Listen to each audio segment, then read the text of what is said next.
So online appointment services will be temporarily suspended, and anyone who had an appointment will be contacted by DASP today. If anyone needs a PPSN, they can apply directly to the department via an email, and there's a new temporary process in place to deal with that. The department won't be issuing any new public services cards for the time being, which you can renew, and you can request a replacement card if you've lost your card.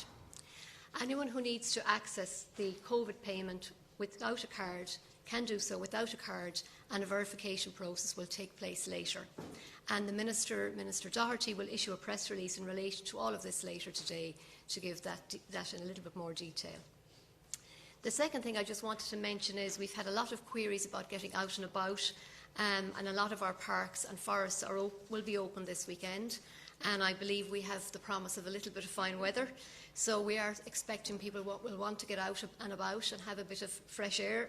So just to remind people, the Department of Health and the CMO have issued guidance in relation to social distancing.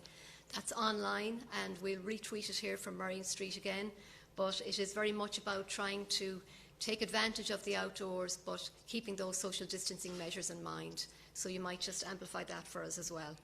So the main item today, as I said, is in relation to community. So first of all, I'm going to call on Minister Michael Ring, Minister for Rural Community and Development, to come to the podium. Minister Sean Canny, TD Minister of State for Community Development, Natural Resources and Digital Development, and Paul Reid, Director General of the HSE. Thank you very much, Liz. Good morning to you all. First of all, I want to thank you all for coming here today. This is what the government is doing in relation to the voluntary and community sector.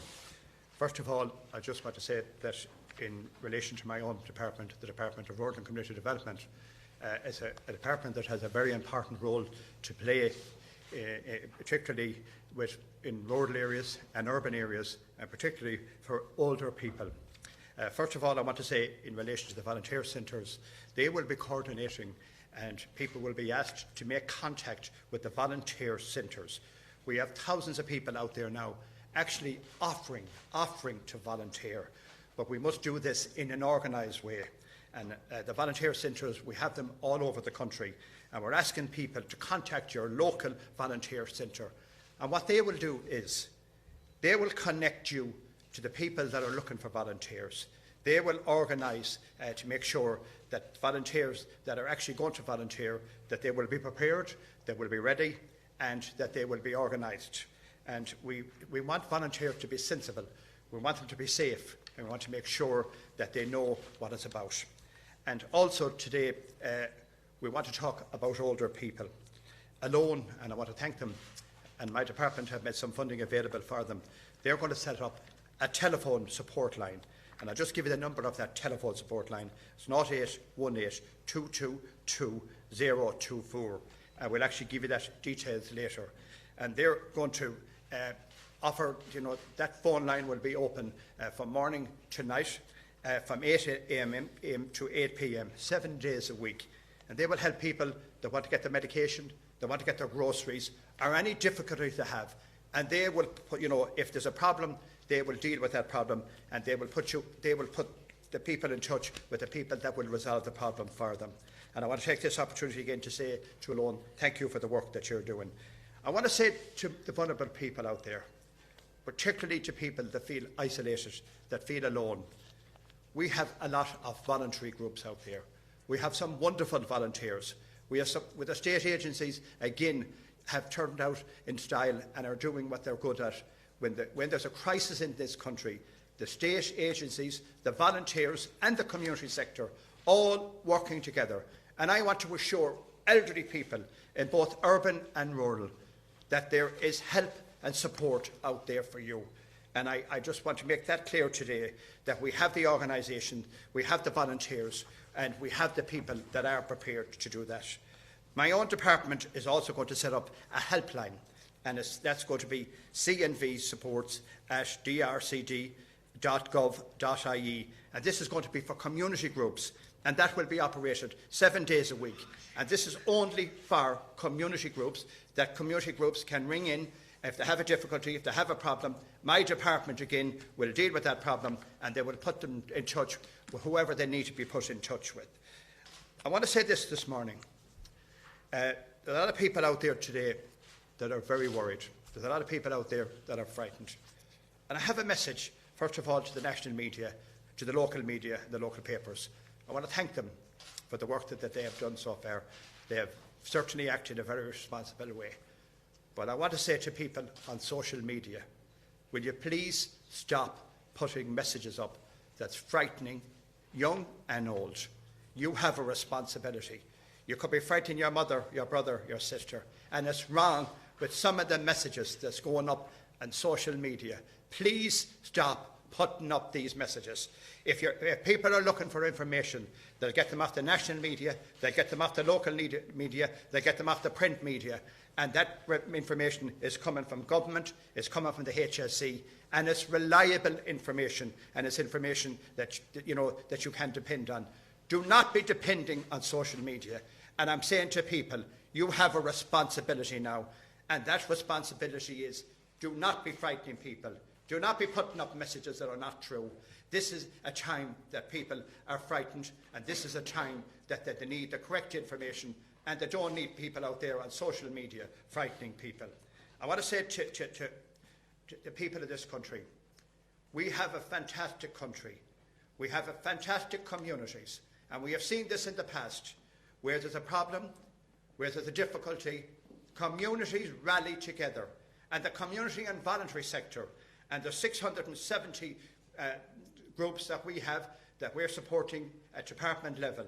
And I also want to say to the 80,000 people that have their senior alert pensions, make sure that you know now where they are. Make sure that if they need a battery or whatever they need, have them ready, have them beside you. If you press that button, that will be dealt with, and your response will be dealt with. My department is working with government, with the state agencies, with the community and voluntary sector. And I have to say this again, and I cannot say this loud enough. We have a fantastic community and voluntary sector. 4,000 people in 2 days this week offered their services as volunteers. This is the kind of a country we have. I'm saying to older people, to vulnerable people, we are at the moment putting together, with the help of the Garda Síochána, the ESB, the state agencies, the nurses, the doctors, to make sure that we know where vulnerable people are. Do not be afraid. We're there to support. We're there to help. We have the people. We have the services. All you have to do is make contact, whether it's alone, whether it's my department, whether it's the doctor, the nurse.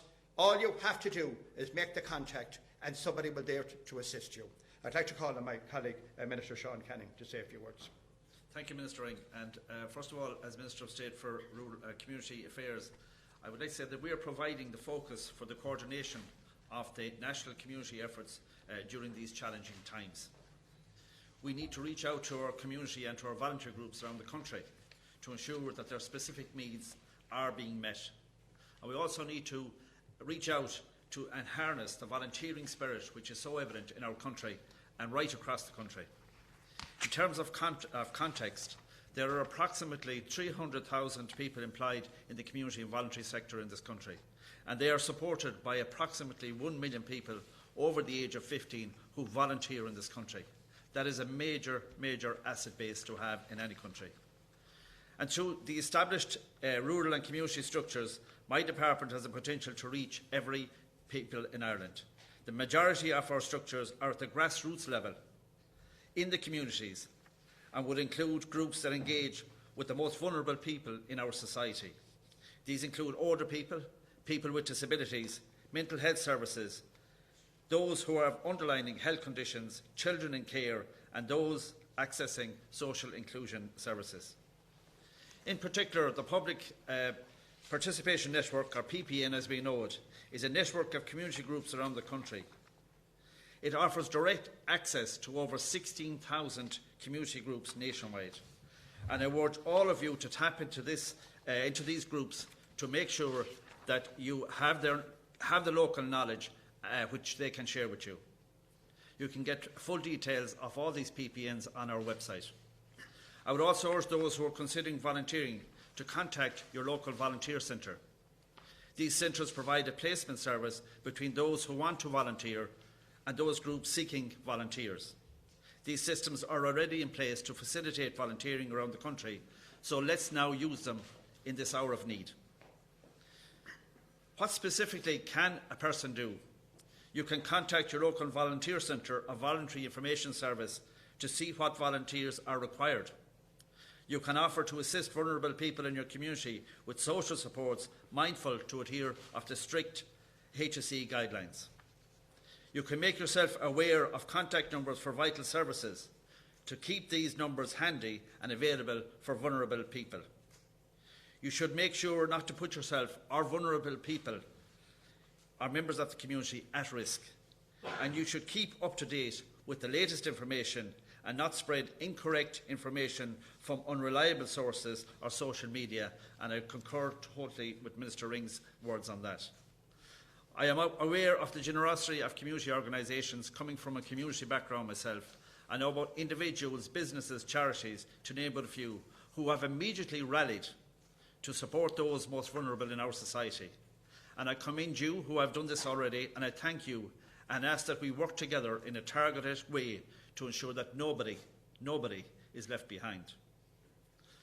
Our email help desk for community and voluntary groups is, so I've put my glasses for this one, cmvsupports@drcd.gov.ie. It is one part of our support system to ensure that we are coordinating efforts, hitting every townland in the country, identifying any potential gaps and continuing to deliver essential services to our most vulnerable members of society. This email will be manned by a team from our department on a seven days a week. We are here to help. And again, just to say that we are here to help. Nobody should feel alone. Thank you very much. Thank you, Sean. I now ask Paul, Director of the HSE, and Sean, Paul, I just want to say to you and your team, and particularly the Frontlines team, you're doing a tremendous job. Keep up the good work. I was delighted that yesterday to see the volunteers in the tilting centres making it easy for people to park, to show people where to go, to be reassuring people when they were getting that test done. And it just shows you what can happen when community and the state agencies working together. Over to you, Paul. Thank you, Minister, and I'll pass on your kind comments to all the teams involved. Like both ministers have said, as CEO of the HSE, I'm very conscious this is a very anxious time for everybody. We are certainly entering into an uncertain, an unprecedented and an unpredictable phase over the coming weeks.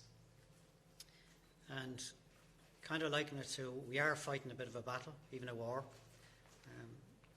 But it's a war against a very silent and dangerous enemy. And it's not one that we can win with armoury or armed forces. It's actually one that we can win with communities.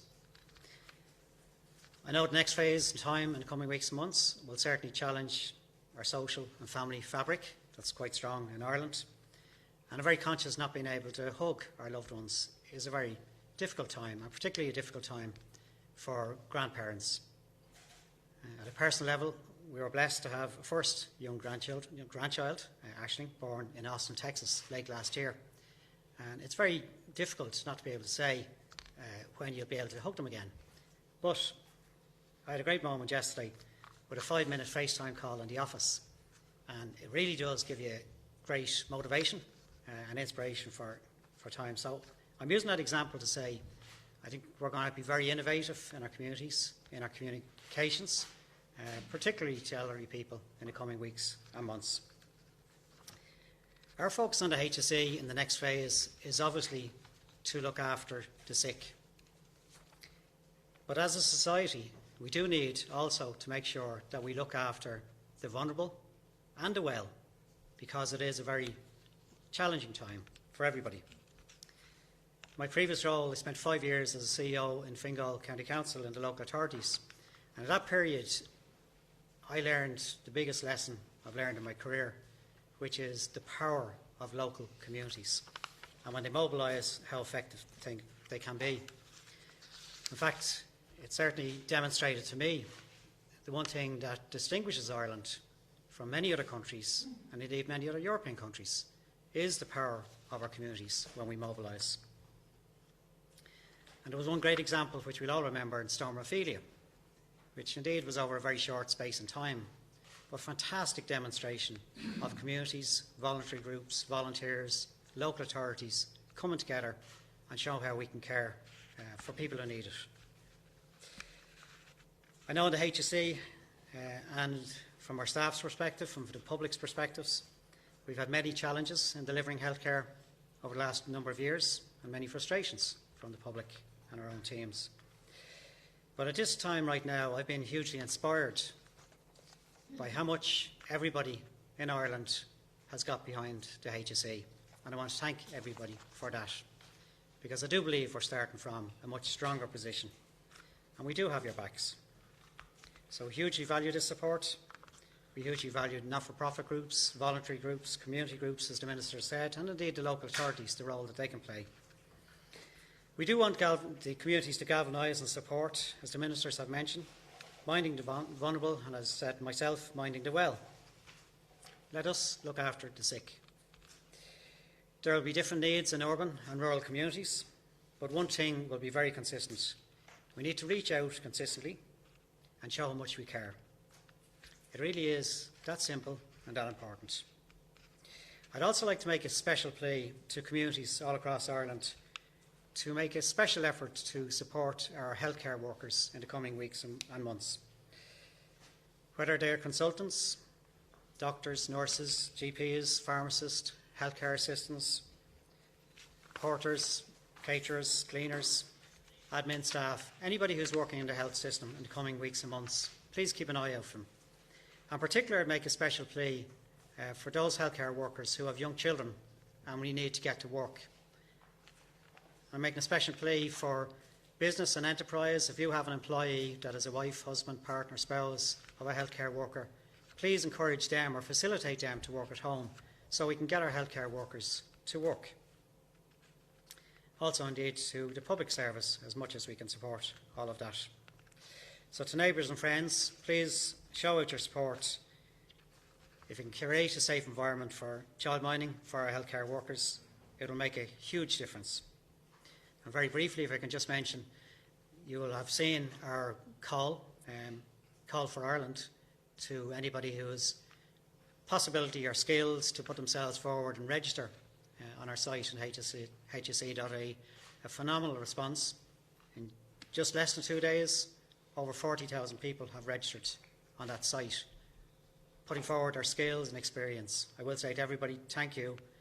We will be in touch. Bear with us. We don't know quite yet what skills we need at different times, but we do know we have a special action already to look at nurses and healthcare workers and doctors in that regard.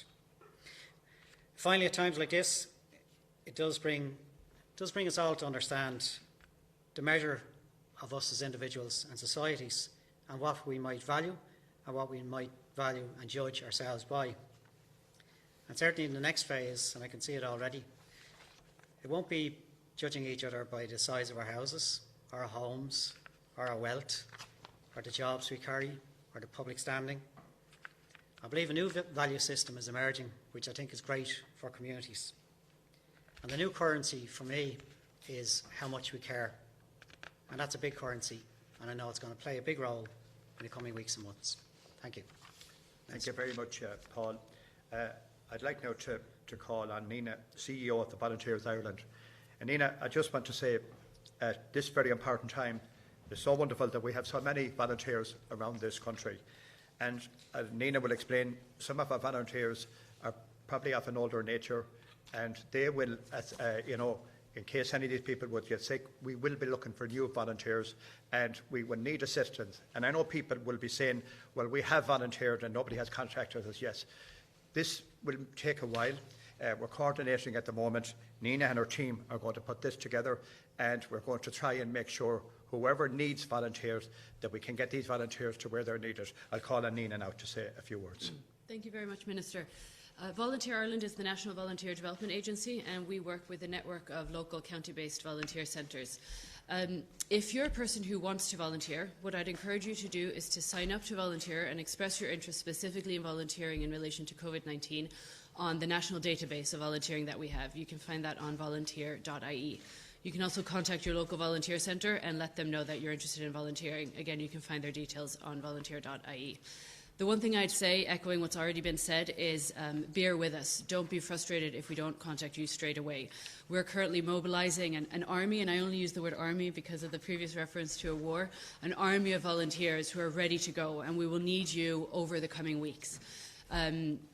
The types of roles you might be involved in with volunteering, it might be in relation directly working with the HSC. So, for example, right now we have some volunteers helping at testing sites, welcoming people and telling them where to go, taking their details and so on. But more and more over the coming weeks, I think we'll see more and more of a need to volunteer in services that are currently supporting vulnerable members of our community, but who might be affected themselves by this crisis. So, for example, Meals on Wheels. If a local Meals on Wheels service is no longer able to provide that service because their volunteers are self-isolating or ill, we'll need volunteers to fill those gaps. So at the moment, sign up, let us know you're there, and bear with us, and we will get back to you. If you're an organisation or a statutory service that needs volunteers, again, contact Volunteer Ireland or your local volunteer centre on volunteer.ie. We're set up and ready to go to help you not just recruit volunteers, but also help you think through what roles you want, writing those up as volunteer role descriptions, finding those volunteers, screening them, selecting them, scheduling them, and also providing advice on things like safeguarding, insurance, how to make sure that you practice good volunteer management. And that's just the last thing I wanted to say, that in times of crisis especially, it's more important than ever that we follow principles of good volunteer management. And by that I mean things like, for an organisation engaging volunteers, things like having a named supervisor they can go to, making sure people who need to be Garda vetted are Garda vetted, making sure you have insurance in place for your volunteers, making sure you have support for your volunteers, making sure you select the right people for the right roles as volunteers and things like that. We can help with that. If you're a person who wants to volunteer informally, not through an organisation, maybe while you're waiting to be called on to do something more formal. So I'm talking about, calling into your neighbour, helping to get groceries. There's great guidance being launched by the department today around the do's and don'ts around that, and I really welcome that, and it's great to see that going up. There'll be guidance coming up on volunteer.ie as well. Some of the obvious things are, if you're offering to volunteer with someone, don't call on their door unannounced. People might be worried. People might not want to open the door. Best thing to do is to drop a note through a letterbox with your name and phone number. Don't go into anyone's house. Don't be put off again if people don't want help. Practice, obviously, follow all the HSC guidelines around, hygiene and social distancing and things like that.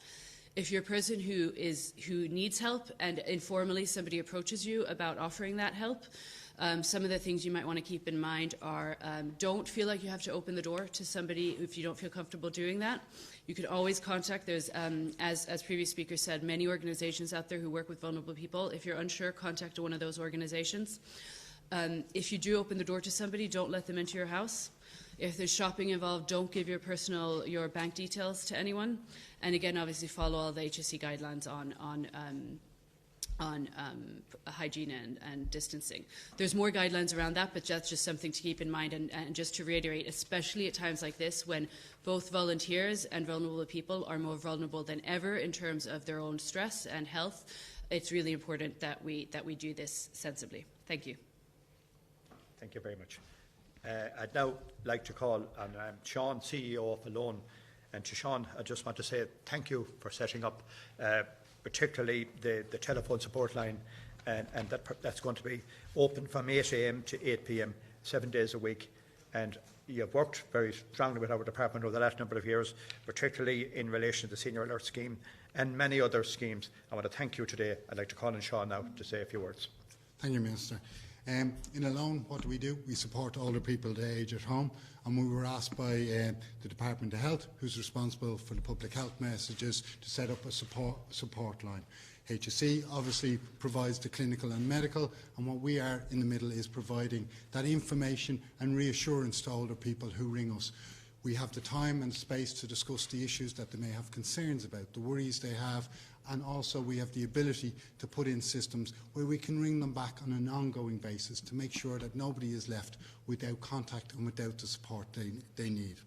As we move to the next phase, we're working with the DCRD, Department of Community and Rural Development, and what we're doing is we're now moving to the next phase where our role is changing a little bit, as well as the support line, into a coordination space. We're working with around 50 different other NGOs, community and voluntary groups, and what we're trying to do is coordinate our response together. So as the need maybe for food, for medication, for heat is there, that we have the relationships in every community, in every parish, ultimately is to respond to those phone calls that come through. We really have to appreciate all the people who've come forward to volunteer for us, and like Nina, we will be working our way through that. We also need to be grateful for all the agencies, all the government departments who are now actually pulling together.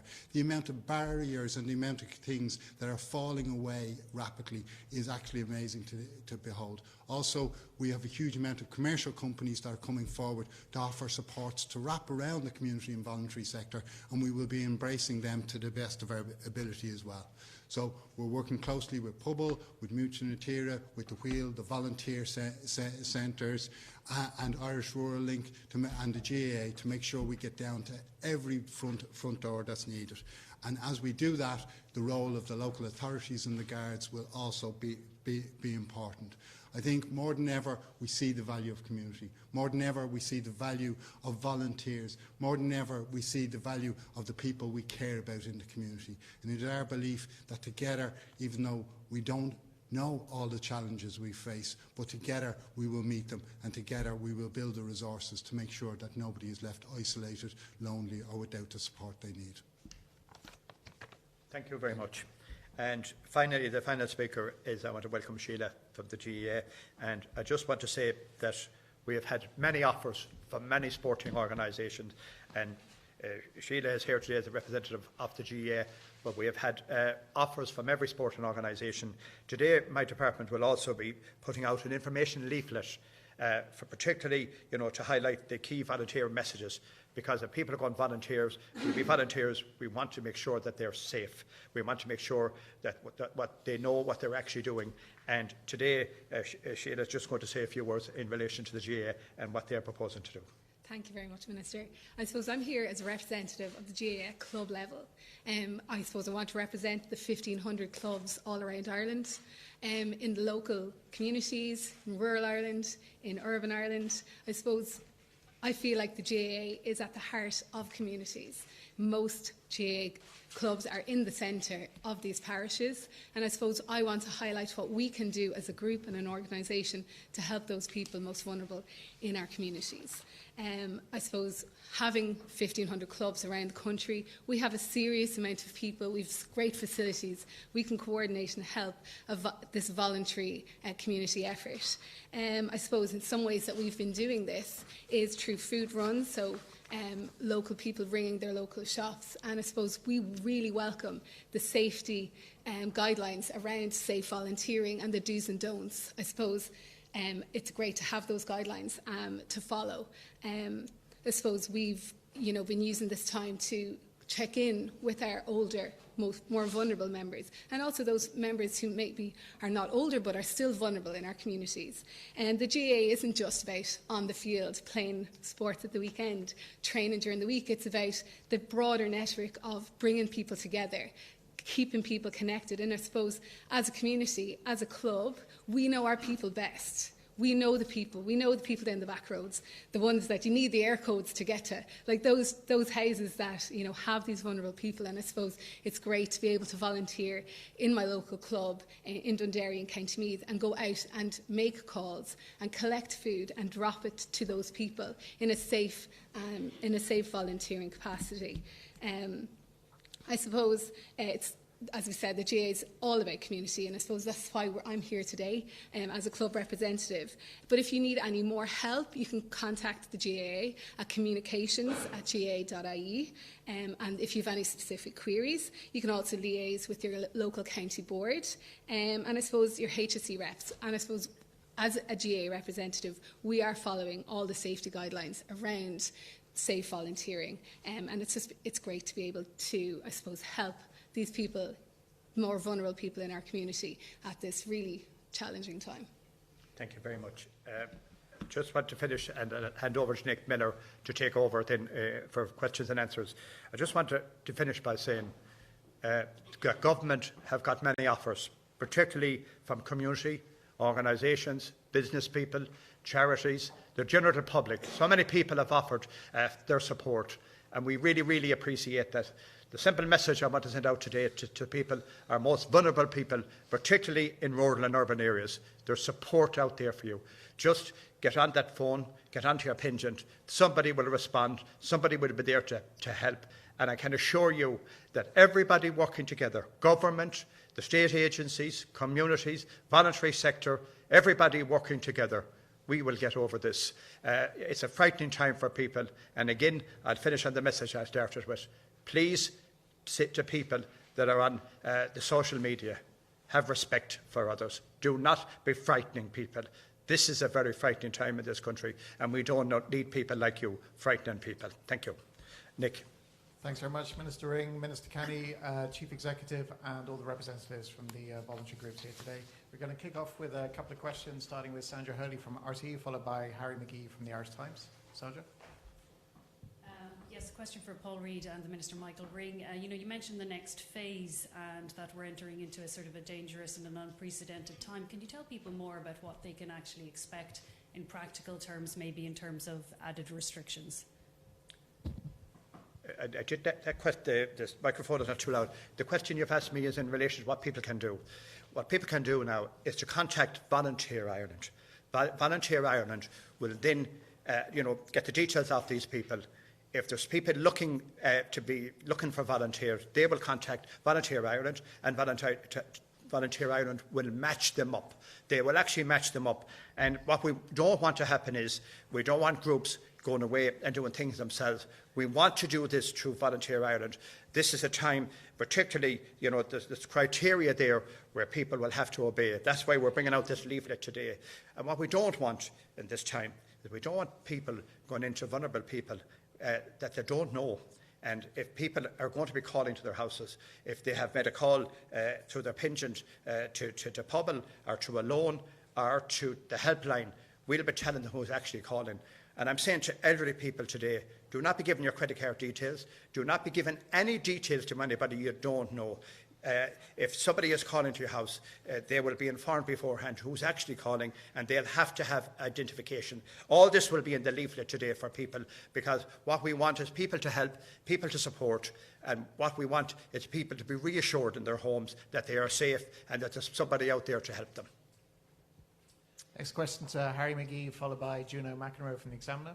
Yeah, I think Sandra was asking about the next phase and what should we expect in the next phase, and just two items in particular in relation to that. In other countries, they have confined people to their own homes. I wonder what your own thoughts are on that, Minister. And just in relation to the HSE, Paul Reid, there was an ICU specialist on RTE last night talking about the capacity of the ICUs to deal with this. As she said that we have half the capacity of other countries throughout the EU, and she expressed particular concern in relation to intubation and ventilators and what have you. Given the sharp rise that we experienced yesterday, are you satisfied that we will be able to cope with the expected surge? If I can just take the first part of the question, and indeed Sandra's over the coming phase, what's really important now for me to re-emphasise as CEO at HSE is for the public, the communities, to still do exactly what we've been asking of everybody. I can't reinforce enough. Sometimes the debate can move on to beds. We can avoid any issues around beds or ICU challenges if we really relentlessly do everything that we're asking the public to do. I'll restate them again, which is really around cleanliness, hand washing, coughing, sneezing, etiquette, avoid touching your face, keeping social distance. So I just feel the need to restate that again. That actually makes a big difference. And I know the public are probably sometimes fed up hearing about flattening the curve, but let me be very clear and straight. What that really means is if we continue to do the measures that we've taken now and re-emphasise them to everybody in the communities, that will mean that we can avoid a major surge of sickness and illness over a very short space in time. We can reduce the impact and we can spread the impact over a longer number of weeks.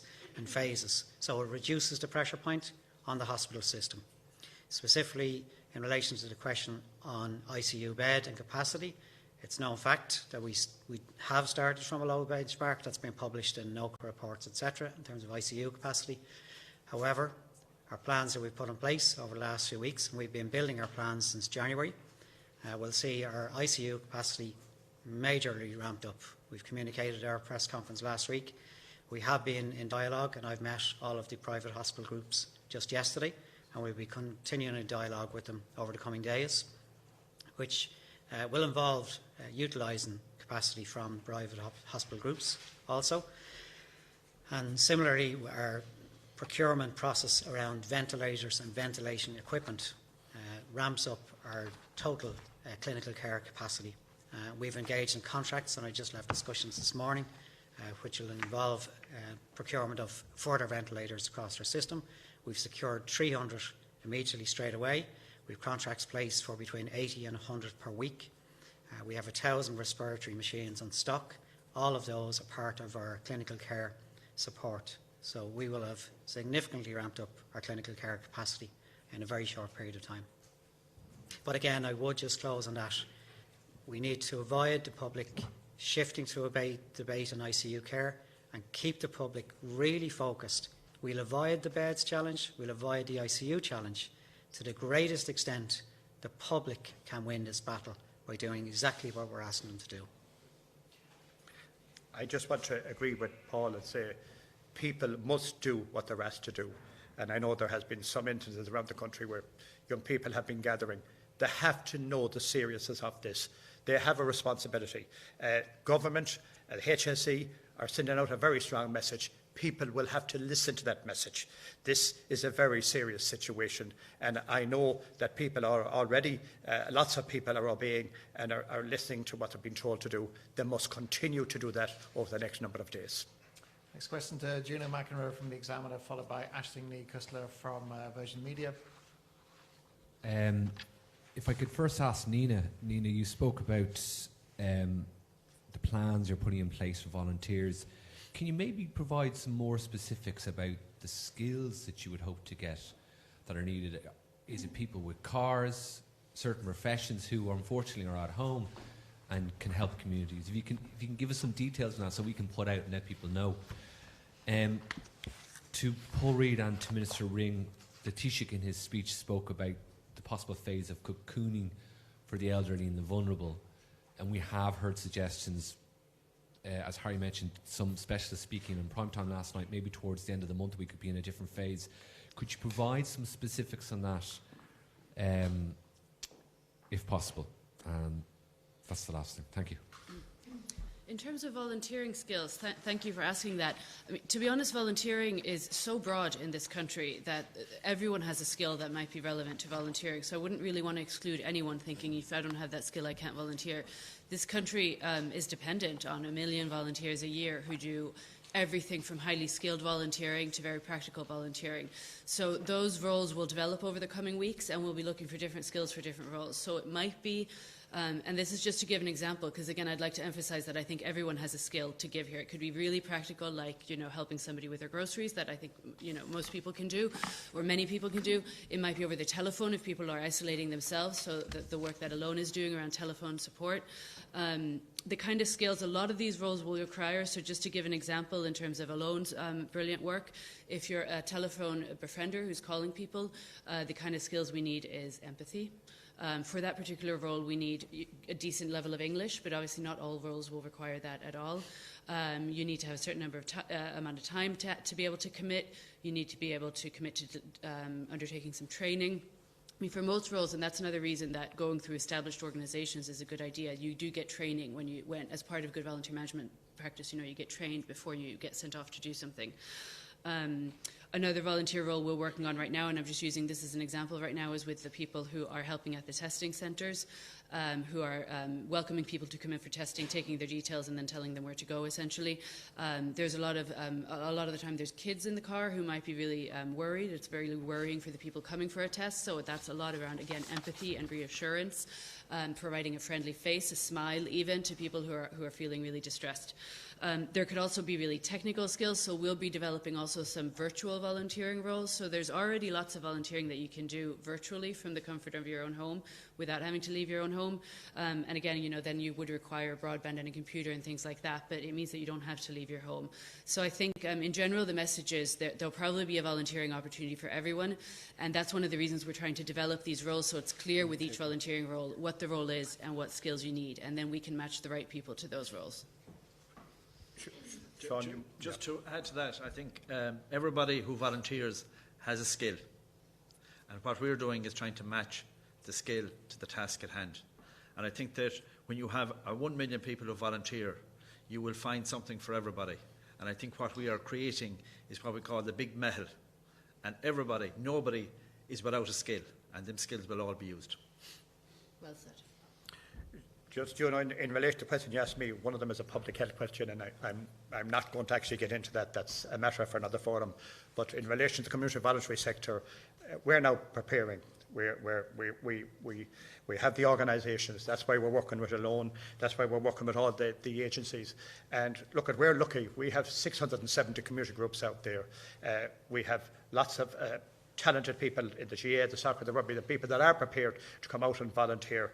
Now, what they're looking for is leadership, and that's why we have the volunteer centres there. They're the people that will be matching up the needs, and that's the very important thing, the needs. Where the needs are when people look, the volunteer centres will be matching people up, and we have to wait then and see how this develops. But I'm very confident that the community sector, the voluntary sector and the state sector are all working together, and government working together.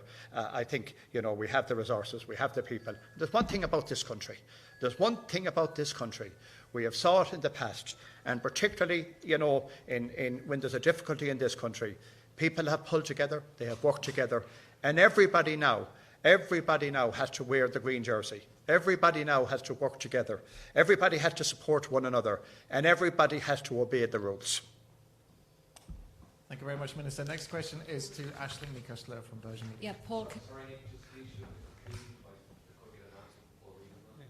It's actually very similar to what the Minister said as CEO of the HSE. I take my guidance from the Public Health Emergency Team, so any actions they may think necessary we'll implement and we'll communicate. But I should say, caution. I'm sure some of our grandparents at this stage and older people feel like they're cocooned already, so we have to support them now and not be overly concerned about the next phase. I think really support them now because it's a difficult time for them, and so I'd say everything we're saying here this morning is about galvanising communities, particularly supporting, as I've said, the well and the vulnerable.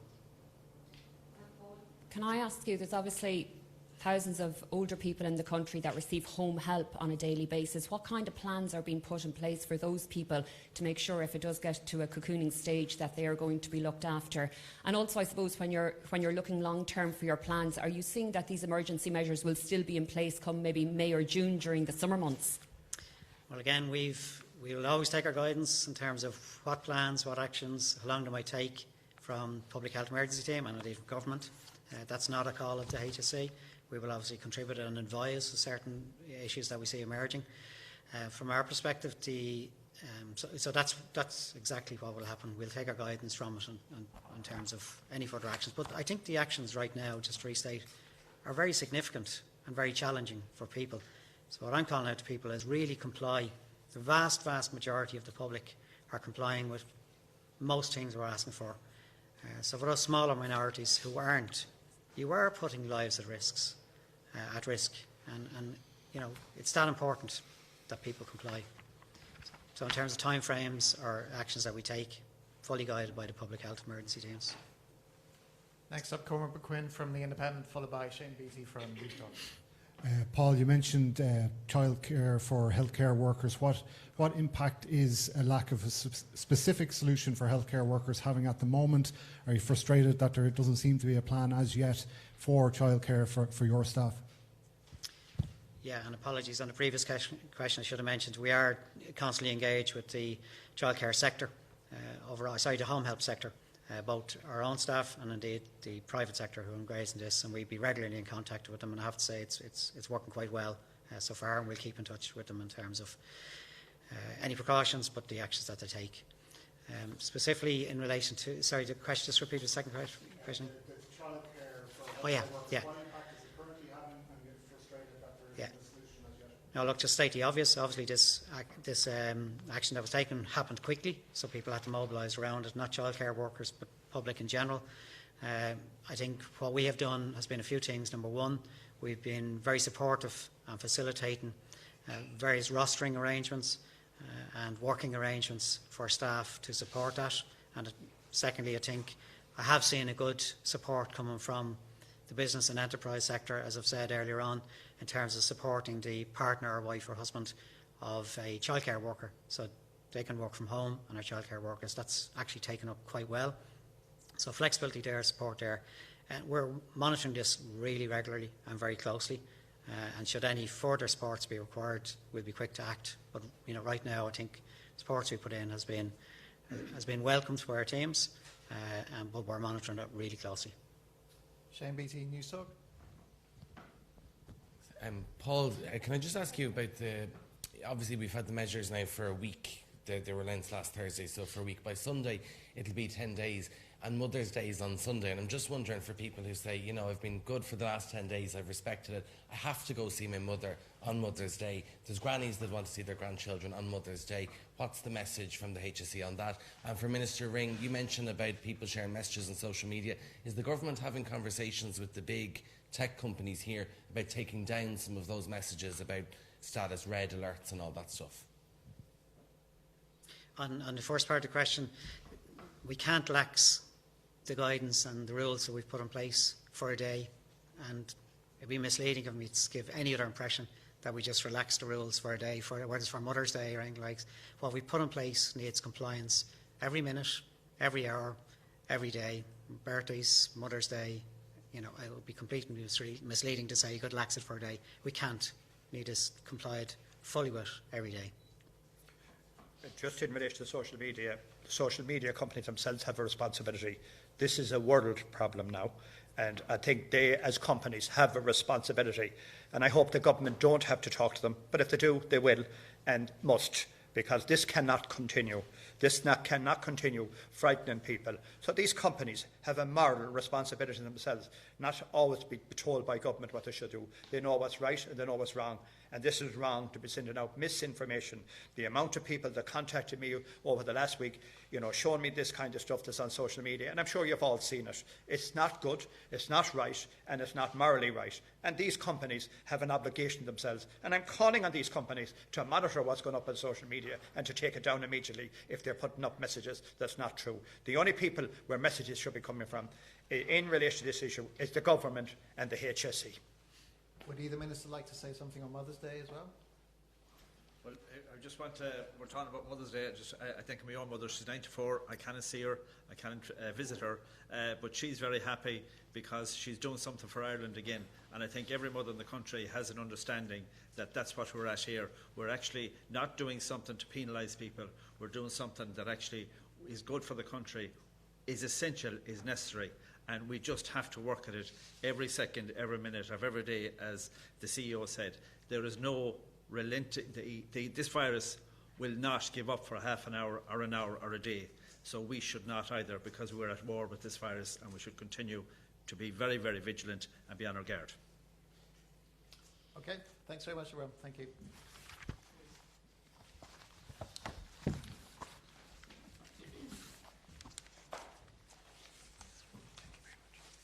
Just before we wrap up, just to thank you all for attending this morning. Just to say, in relation to the social media companies, we have been in touch with them and we have been meeting with them, and they've been offering their help in other ways as well, just to acknowledge that.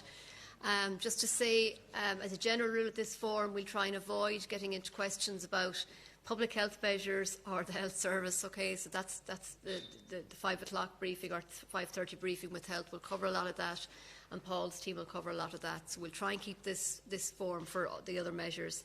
And just to again ask you to maybe help us with this outdoors